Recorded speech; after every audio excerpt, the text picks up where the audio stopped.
Hi, everyone, and welcome. I'm Julie Kovaleski here to talk to you about creating impactful training experiences based on the science of how people learn. I have a background. I've been in learning and development field for over 10 years and really focused on understanding the learning sciences to make sure that what we're going to do for our training is going to be the most impactful that it can be for our learners.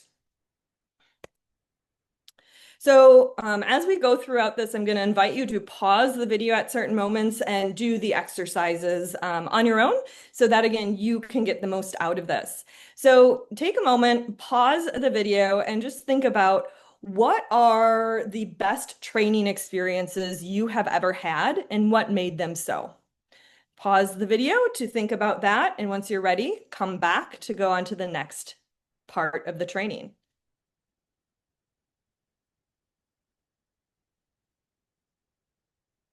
Okay, so let's imagine you get someone to reach out to you. It's your local library, and they're asking you to conduct a basic budgeting course for members of your community. So that's your request. We're going to be using that request throughout this entire training.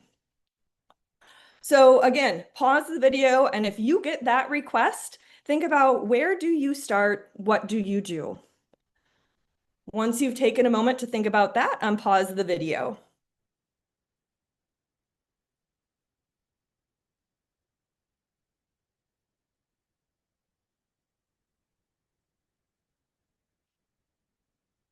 Okay, so now when we want to start building out a training, the first thing we really want to focus on is who is our audience?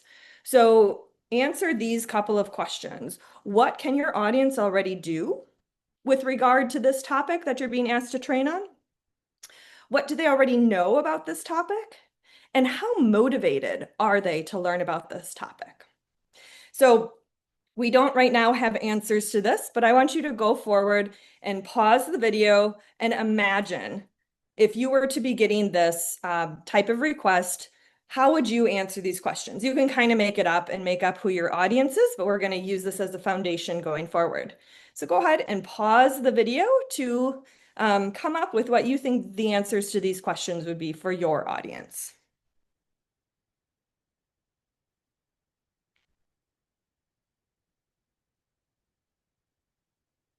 Okay, so as I'm going through and thinking about this, I'm going to be imagining that our audience is really brand new to budgeting. They've probably never done a budget before, but they know, I'm going to also assume they know how simple or basic arithmetic works. They can add, they can subtract, they can kind of do all of that stuff.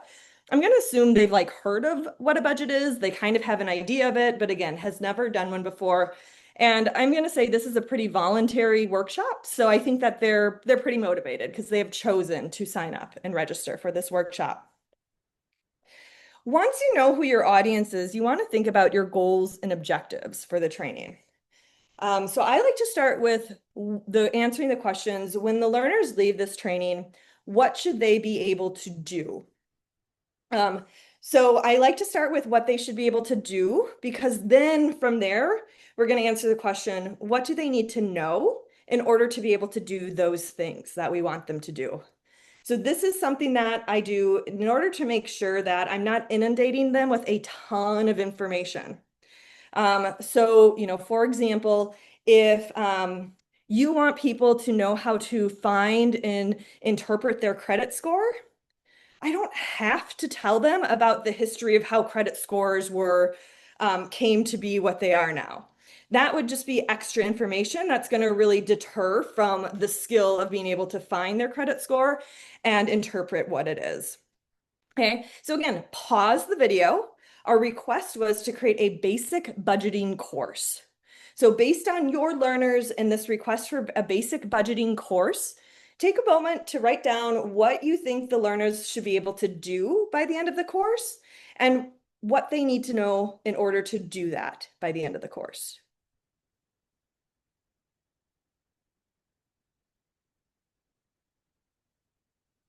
Okay, welcome back. So, a key concept here that I want to talk about, and I've alluded to, is this idea of cognitive load. So, this gets a little bit sciencey here, but as we're thinking about this, our brains, we have what you might hear of as like long-term memory or short-term, or sometimes also called working memory. So, when we're thinking about training, we're often focused on that short-term memory. That's where we're operating. Long-term memory, we have the things that we just know without having to think about. I can recall my phone number without having to think about it. I can recall my birthday without having to think about it. So it's that type of information that we can just pull without having to think about it.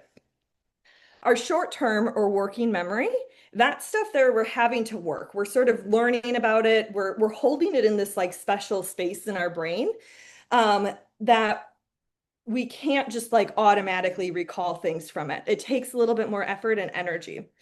And we only have so much capacity within our working memory.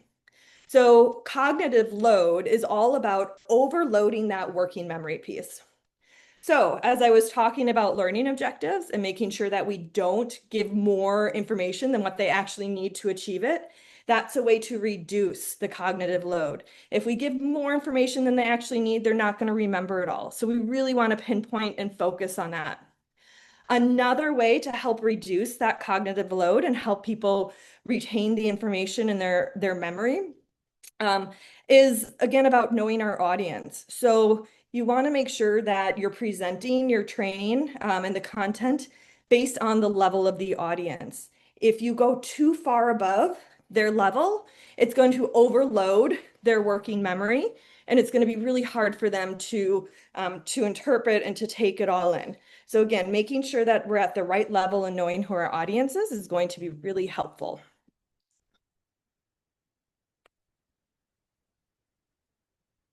Okay, so we've kind of identified who our audience is, what our learning objectives and goals are. Now let's talk about strategies to build the content. So take a moment and just think about how you would answer this question or this statement. Is this true or false? So tailoring our teaching strategies to an audience's learning styles enhances learning. And when we're talking about learning styles, that would be something like if you've heard, I'm a visual learner, I'm a kinesthetic learner. That's what I mean by learning styles here. So just take a moment. Do you think that is true or false?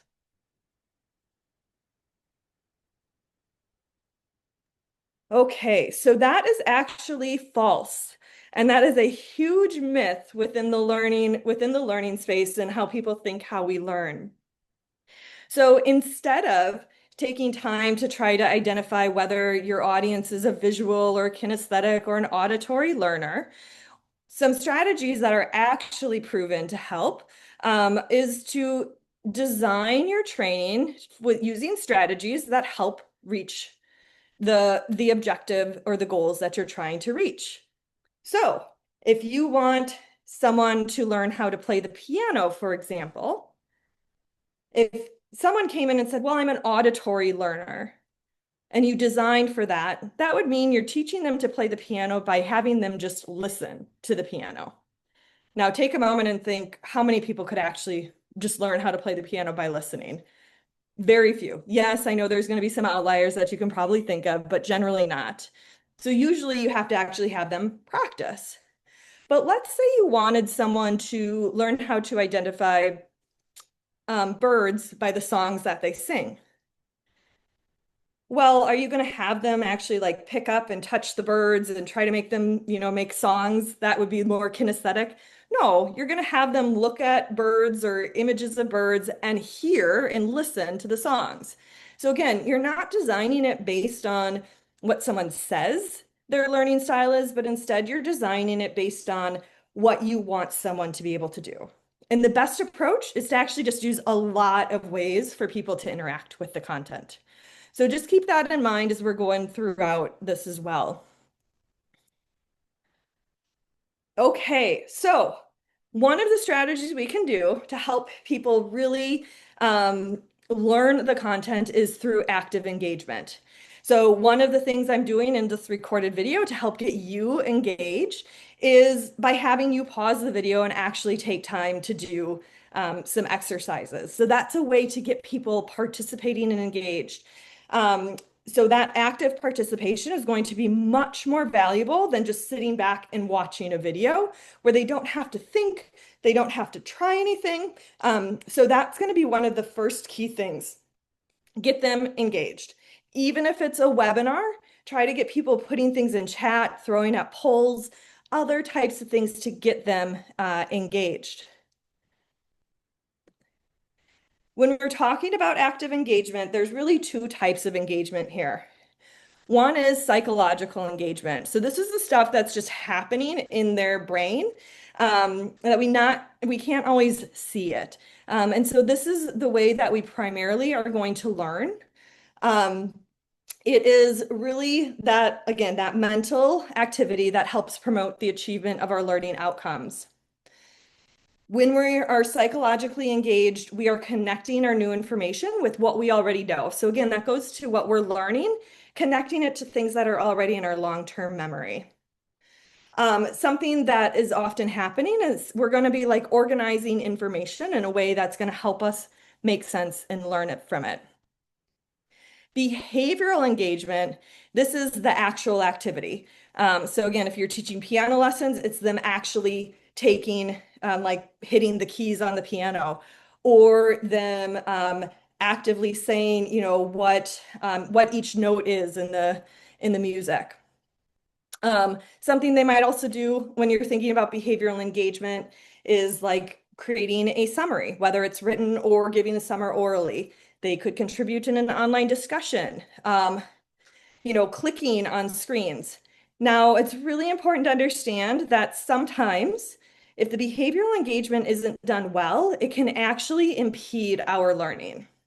So if you've ever taken an e-learning course, sort of that self-contained online course, a lot of them that I think about are with regards to compliance. So if you ever had to do like a cybersecurity, sexual harassment, like those tend to be these e-learning courses. And some might say, well, you had to click the next button. So you are behaviorally engaged.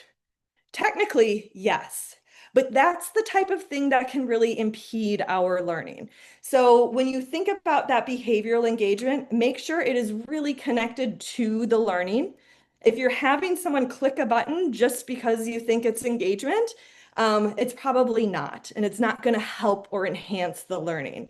So again, when we build in that behavioral engagement, make sure that it is helping the learning along, it is directly connected. So if you throw a poll in in your webinar, because you want to get them engaged, make sure that poll question is really good and really well connected and makes them think. So again, you're tying the behavioral back to that psychological engagement.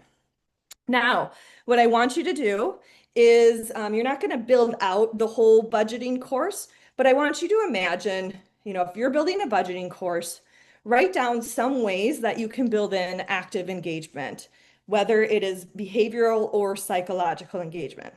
Pause the video, take some time to think about those different types of engagement, and then come back and we'll go on to the next strategy.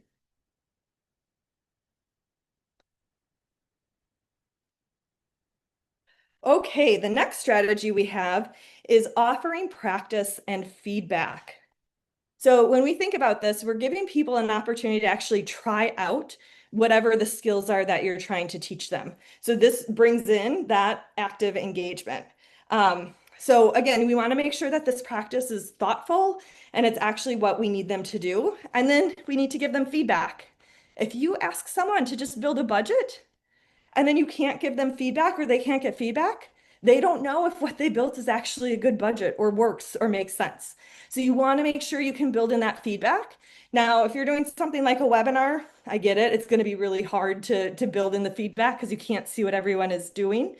But maybe there's, you might try to think about different ways to get feedback somehow. So you could do something too, like, throw in a poll or have people put in the chat, like, where do they think they might have struggled? But if you're especially in like a group setting, live, either virtual or in person, find out a way to be able to give them some direct feedback on that. So pause the video, take a moment to think about where you might be able to build in some practice and feedback if you were doing a workshop on basic budgeting.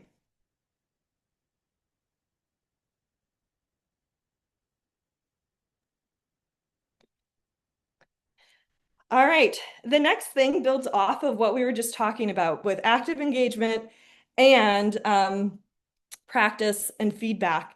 And this is about making sure you're giving realistic or real world tasks.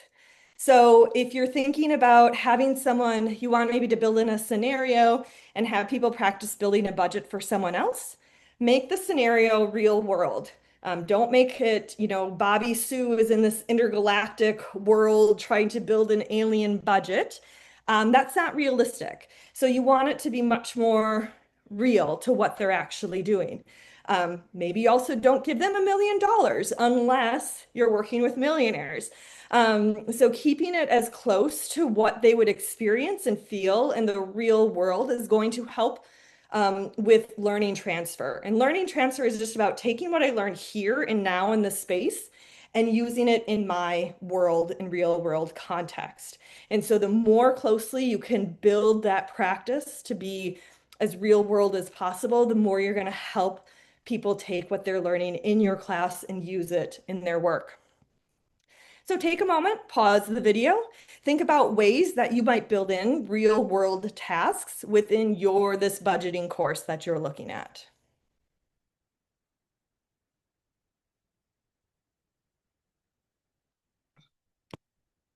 Okay, moving on to the next strategy. This is about building in challenges and successes. So when you are creating training, you're building in these practice activities, making them as realistic as possible. You want to make these the right type of challenge for them. If you make it too easy for them, they are going to become just unengaged. They're just not going to care. It's going to be too easy. They won't be focusing on it. So you're actually losing that psychological engagement. If you make it too difficult, they're also going to start tuning out. Again, you're going to lose that psychological engagement because they're just struggling to fully keep up with what the content is and fully understand. So you need to have that clear understanding of who your audience is and what they're coming in with so that you can give them the right type of challenges. You are going to want to build in some opportunities where they can feel some success in these challenges. And it's also okay to build in some challenges where they might fail and not do well. If you do build in those types of challenges, make sure there's a lot of opportunity for feedback, for additional practice so that they can get better at it.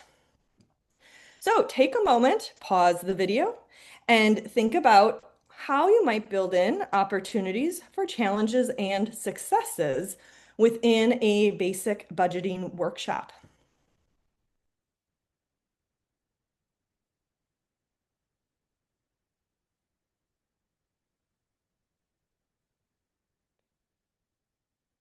Okay, moving on to another critical strategy in helping people learn is building in repetition. So take a moment and think about something you've learned how to do in your life. It is very unlikely that you learned that piece of information once and like you just got it.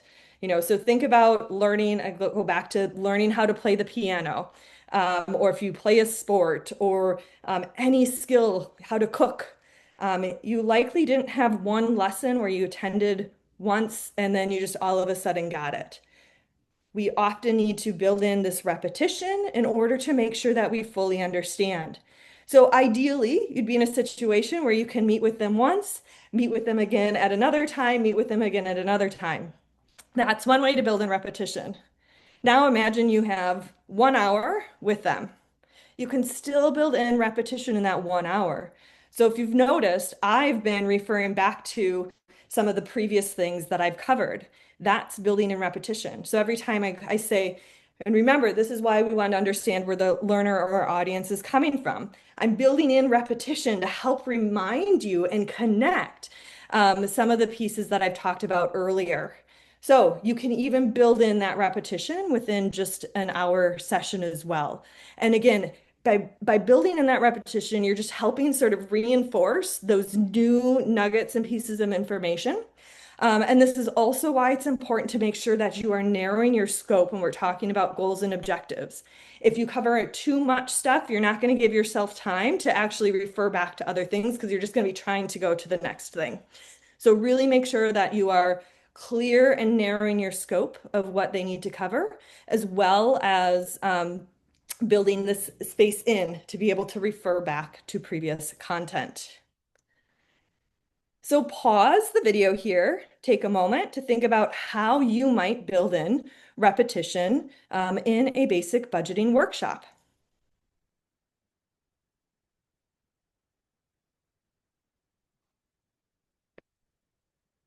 Okay, lastly, I encourage you to use AI as a friend.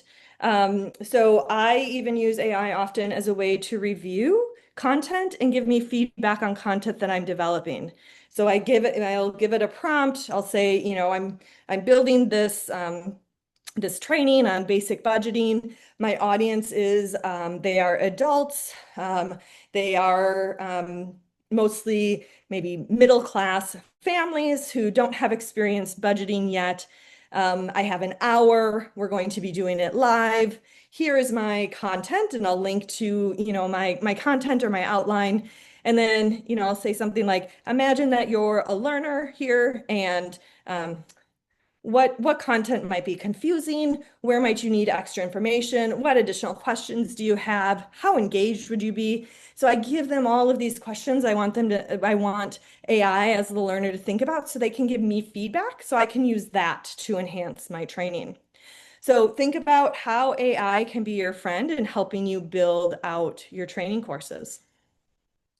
So again, these are some key strategies to help you build training and learning so that people are going to actually be able to take away skills and use those skills in their real life.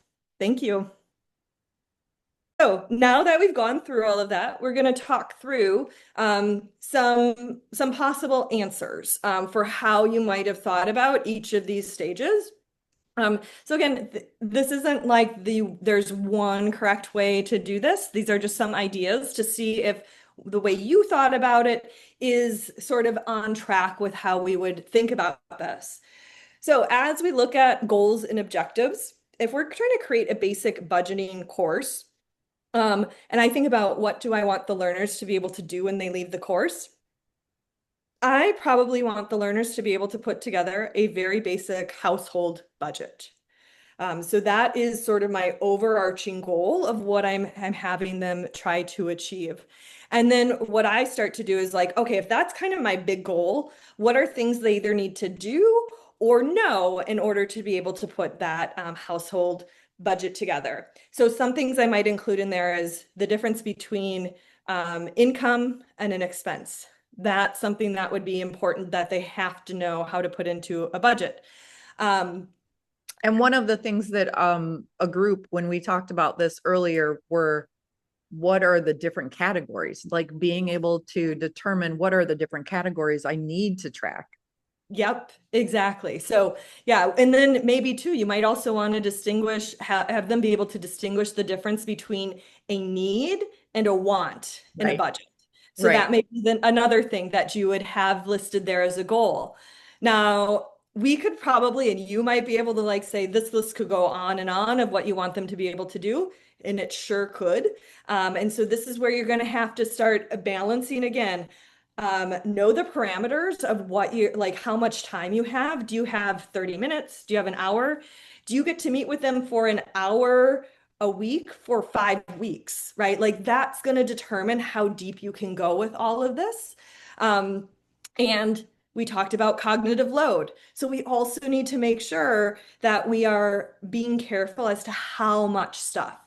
So again, know your audience and how much is going to do. Yeah. And one of the things that I like to talk about is your when it comes to cognitive load, like when I was coaching gymnastics, early learners, you give them one direction.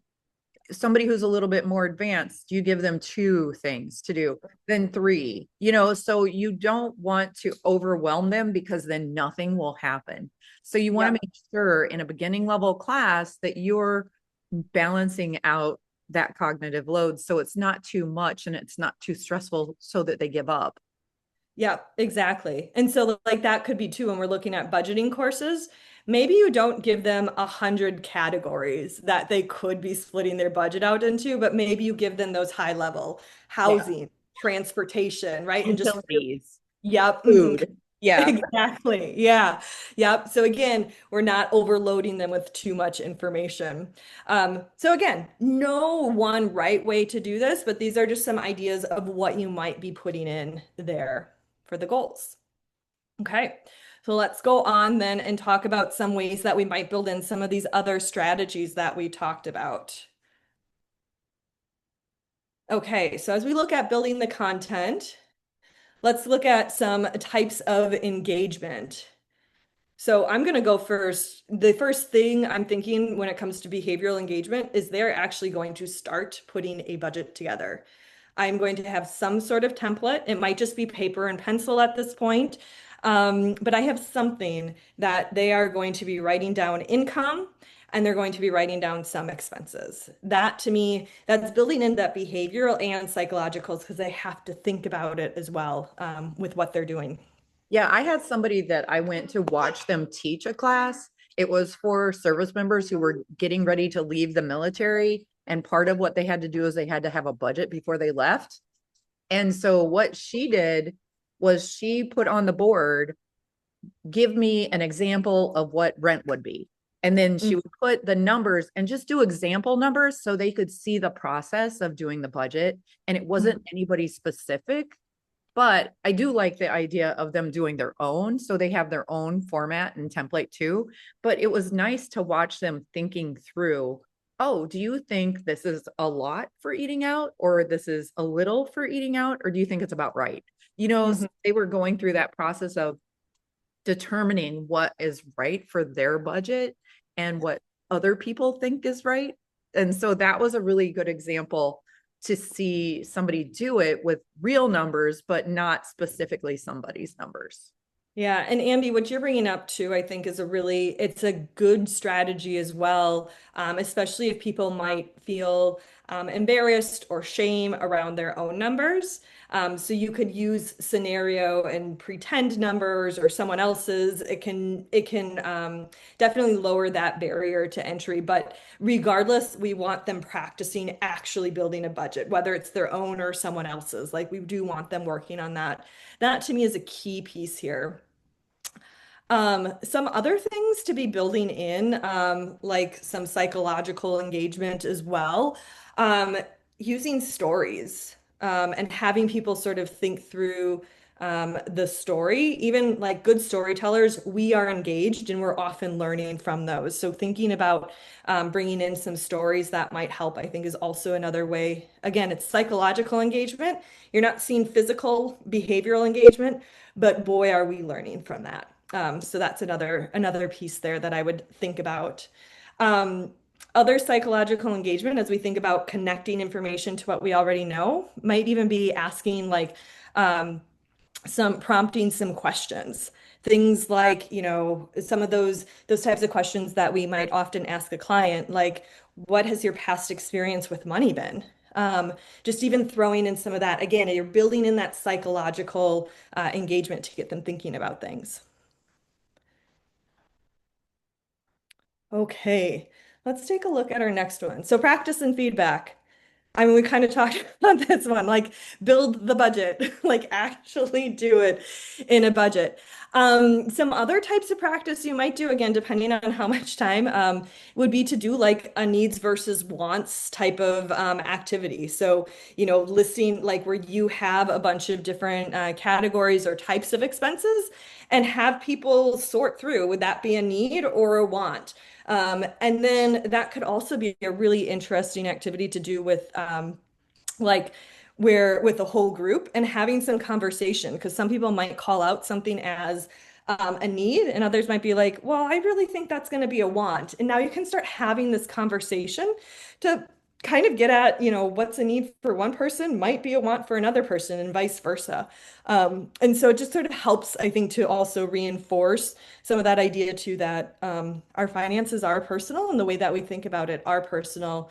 But again, we're building in some additional practice as to how to think about money in addition to building it. And I love that when you teach a class, you get all these other examples from other people. And some people might be more advanced than others in thinking about their money and talking about money. So those can be some good role models for Hmm. that. And, I always tell people to give the positive option when you're asking questions because nobody wants to share all their negative stuff. Like, oh, have you ever been overdrawn on your bank account? Instead, you could say, have you ever known anybody who didn't have enough money to buy their food the last week of the month? Or, you know what I mean? Instead of making it about them, Hmm. Yep. that way Yeah. they get And to share. they do. Yeah, well, and I think too, yeah, as you think about that, one of the things I'm like, well, also setting up the expectation in the beginning that like share what you feel comfortable with and share things, and you don't have to say it was you, right? That's Like right. just tell us like, oh, my friend, blah, blah, blah, even if it That's was, right. you don't need to know, Guy like, that I used to be a roommate with. right. Yep.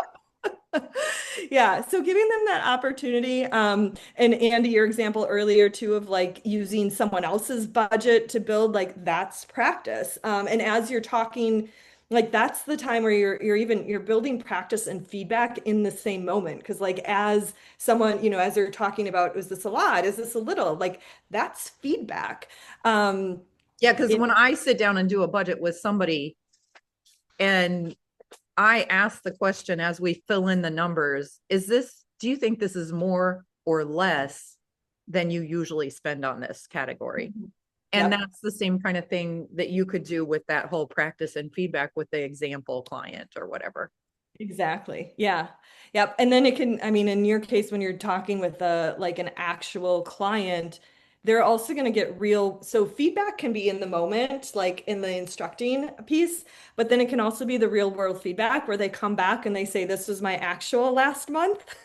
And like then that's also feedback for them. So just kind of keeping in mind we've got all of that pieces there. So the feedback piece is important because if you do just leave like, okay, go ahead and do this, and Yeah, then they that's don't know it. where they are. Yeah. Yeah. And I could think, oh, I did my budget just exactly right. And I've got all this money left over, whatever it might be. And then it's like, oh, I didn't do my income correctly, or something in there. So keep making sure that we've got that feedback And is one of the important. things that we talked about earlier, before this recording was that people often forget the things that happen once or twice a year. Hmm. And so that is a really good place for feedback. Like when they come in or they have written it all down and you go, oh, do you pay property taxes? Do you have vehicle taxes? Do you have car insurance? Hmm. Like those things, if they aren't in the budget, it's like, how do you account for that? So then Right. you get to have that discussion and think about, oh, should I be putting this in my monthly or not? Yep.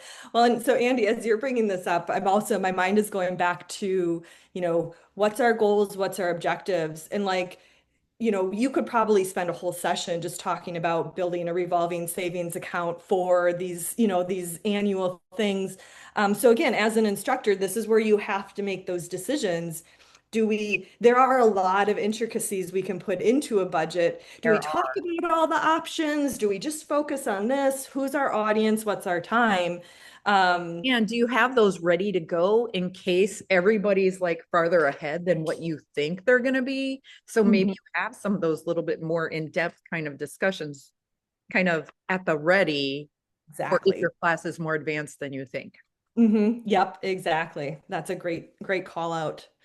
And also know how to use a parking lot. So if you have a class Yes, that a parking like lot. if you got like that one person in the class who is clearly ahead and they start asking about this, you can say like, Well, that's a really good question. Let me put that down. If we have time at the end, we'll come back to it. So just kind of again, it's sort of this balance as you're working with the questions that might pop up and like the audience and where they're at. So kind of you have to be ready for both if you You don't have do. a clear direction on who that audience is. Yep. Okay. Next one, real world tasks. So again, I think you can tell, like, especially when we're talking about a budget or finance here, there's a lot that's just sort of connected. So again, real world tasks are things we've already talked about. Use someone else's sort of scenario and build a budget. You could also, again, kind of depending on what your objectives are here, um, you could even throw in situations of like, okay, now your car broke down and you've got to find $800. What do you do? Like that's building in that real world task. Again, probably not going to bring in the scenario of like you have the opportunity to fly on a rocket to the moon. And can you find a few million, I don't know, however many millions of That dollars? wasn't a class I was in the other day, and I can't remember. I think it was like 10 million. Yeah. It was in yeah, and I was like, oh my goodness. Mhm. So again, unless you're working with millionaires and that's likely in their realm of like their world, keep it realistic. Realistic. Yeah. Yeah. And so again, I joke in this like extreme example, but like, if you're working with folks who are probably hourly wage earners, you might not have a class where you're going to talk about 401k contributions coming out versus if you're working with people who are coming from like a more salaried background, you might want to talk about how do you build in 401k into it. Now, even as I say this, though, also be careful of the assumptions we're making of folks, right? So I think that's so there's this balance of like kind of if we can't like interview the audience members before we do this, which often we're not going to be able to, we are going to have to make some assumptions and also make sure we're not being too stereotypical and being ready to like when we're talking about a budget, we can say, okay, so of a show of hands, how many of you are thinking about your long-term retirement planning and want to make sure we put that in our budget? And if you see a lot of folks raise their hands, go ahead and talk about it. If you don't see people raise their hands, maybe you just leave it out. So it's kind of, again, Andy, back to your point of earlier, being prepared and at the ready to sort of adjust in the moment with realistic tasks. Yeah, I've had a few people who were teaching a class who they thought was going to be this, but then they ended up having about half the class that were way more advanced than what they thought. And so they just had to be able to wing it, right? And being prepared for that can be very helpful. Just to have one or two things, and even saying at the beginning of the class, what are some things that you want to get out of this, right? Yes. If you're meeting at the first time with this group, and find out some of the things that people want to get out of it. And then that can be part of your parking lot too. It's like, hey, we're going to go through the basic information. If we get through this faster, we're going to have more time to talk about other things. Exactly. Yep. Yeah, this is going to be one of the challenges that we deal with whenever we're doing a training. So yeah, be ready. And I think it's not only being ready, but be comfortable, like learning to be comfortable to like not know exactly how it's going to go. I think that's another piece. Yeah, and like like the program that I used to run, I taught 300 classes, so I pretty much knew my audience really well. And I Mhm. didn't often get off the wall things because I taught so many times to them. So that's a different situation than this. Hey, at the library, I and I've seen and I thought about this example. I had a training that so I would go watch my presenters and evaluate them, and we had parents with their beginning young people, 18 to 21, and there would be parents in the class too. And then the parents would have questions. And so you really have to parking lot it there. So Mhm. you're like, hey, I would love to talk to you about that, but let's finish this first and then move on. So you might end up with something like that at a library too. Exactly. Somebody's Well, like, and as you were saying that, I also just starting to think about when you get to put out your like marketing materials for whatever it is, being clear in the description. So if you can say like, this is designed for people brand new to building budgets. So if you can sort of build in some of that that context, especially if it's a voluntary like sign up type thing. It Yeah, and helps. hopefully next month you can do an advanced one or an intermediate Right. one, right? Mhm. You can put that in the Yeah, description. Look for next month's calendar for. exactly. Exactly. Yep. Okay, and I think we've got a couple more here. So challenge building in challenges and successes.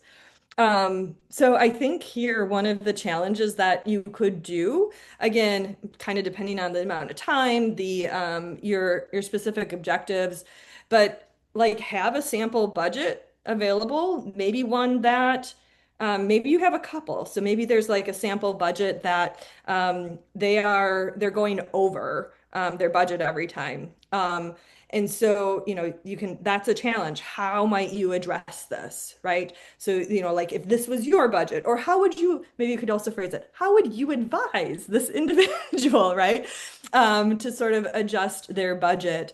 Or, this person has a surplus of, $500 every month. What What might would you they want to do? do with it? Yeah, like what would you do with that extra money? How might, if these are their goals, how might you address it?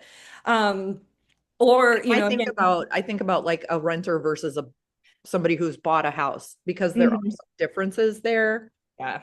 when especially something goes wrong. Yeah. And so that's something too, where you could be like, okay, you could even move someone through like a few months of their, the scenario person's example. And it's like, all right, I'm on track. And then you say, all right, bam, you need a new water heater or whatever, and it's like, okay, now what do you do? So those are kind of ways to build in some of those challenges. And again, making sure that we're on like within target of where the learners are at and like they're not too difficult of challenges or too easy to work through, but at their level. And again, see, build in success. So, as we think about this too, it can be successes of like the things that they're doing, or this could be like having them reflect on personal successes. I think too, as we're talking about the finances, like it can be really frustrating. What is something that you're proud that you've done with your money? You know what I Mhm. mean? Like, yeah, Yep. even Yeah. that. When did you have a financial challenge that you were able to overcome? Like those types of things, like, or when have you been really creative in solving a problem, financial or otherwise, just helping to sort of build up that confidence. And that's where the successes come in. It's about building their confidence in this. Yeah. So having some of those reflection questions. And then our last one here is repetition. So again, ideal repetition, you get them over weeks or months. It's not going to be realistic. So we got to find those ways within the hour or whatever you do have. And sometimes it's just about, like I did a lot of, just about referring back to something that you had already mentioned to help make those connections. You And could, I again, could see a wants versus need repetition kind of thing throughout a oh, presentation. Like, hmm if you're showing examples or whatever, and you're like, oh, by the way, do you think this is a want or a need? Right? yes. You just kind of Mhm. bake that in all the way throughout, or, you can find lots of examples like that, I think. Yeah, and I think that's really good, Andy, because too, as you're thinking about your goals and objectives, if there is like this key goal or key objective, really think about how you can weave that in through everything. And what you just said is a perfect example. Like if you really want to make sure people understand and look at their budget in the needs versus want ways, everything you do when you talk about a budget, pull that question in, right? What do you see as the needs versus the wants? So that's a piece there. We can too look at like expense categories and kind of try to pull that in different places throughout the budget conversation. And that might be a space too, if you're looking at scenario budgets versus them practicing a real budget, using different types of categories so that you're starting to also, you're talking about categories, but also seeing how it could look different for different folks. Yeah. Well, very good. This has been fun. Thank you, Andy.